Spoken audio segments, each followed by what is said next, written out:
go. So just quickly, he is going to come around the crowd so you can get a little bit of a closer look at him if you would like to.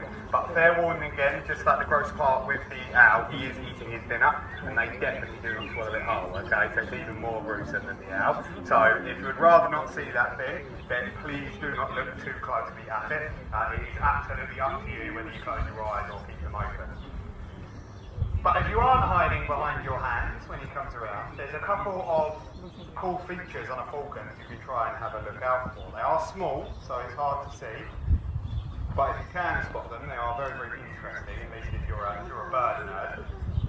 So the first one is in their nostrils. Falcons have what are called baffles. Baffles are tiny little cone-shaped bone structures designed for spinning the air around so that you can slow it down to still take a normal breath when travelling at really high speed. So when they're diving towards the floor at ridiculous speed and that air is rushing into their face, they still breathe like normal. It doesn't affect them, it doesn't change up how they breathe.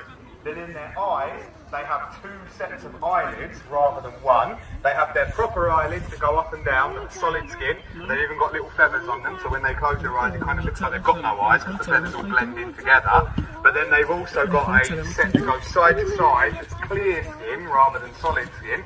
It's called a nictitating membrane, and it's designed to be like built-in safety goggles. So they hold those shut whilst they're diving, and then as the air is rushing into their eyes, it doesn't affect them. If a little fly goes in it or a bit of dust or something, it doesn't affect them, and then they can open them and shut them again really quickly to wipe and clean that windscreen wipers as well.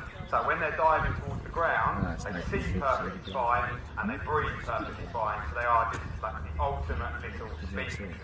And when they're diving towards the ground, and then they at the last second suddenly pull up in like a big U-shaped manoeuvre to bail out of that dive, you know, if they're getting too close to the floor or anything like that, then they pull so many G's of G-force on their body that we're not actually entirely sure how they're okay. Because they're very, very delicate birds. If you, obviously it's horrible to think about, but if you was nasty inclined, if you gave him a little whack with your hand, you could very likely do him serious damage, even with a casual whack. Their bones are all, you know, hollow and there's not really much substance to them, but they can come down at 200 miles per hour and then all of a sudden pull up out of that dive, and it's over 20 G's of G-force on their little body, which no plane we've ever created could survive, and no human could ever survive, when that bird only weighs 1 pound, right, which is a bit ridiculous really, but still they do it and they are amazing little animals.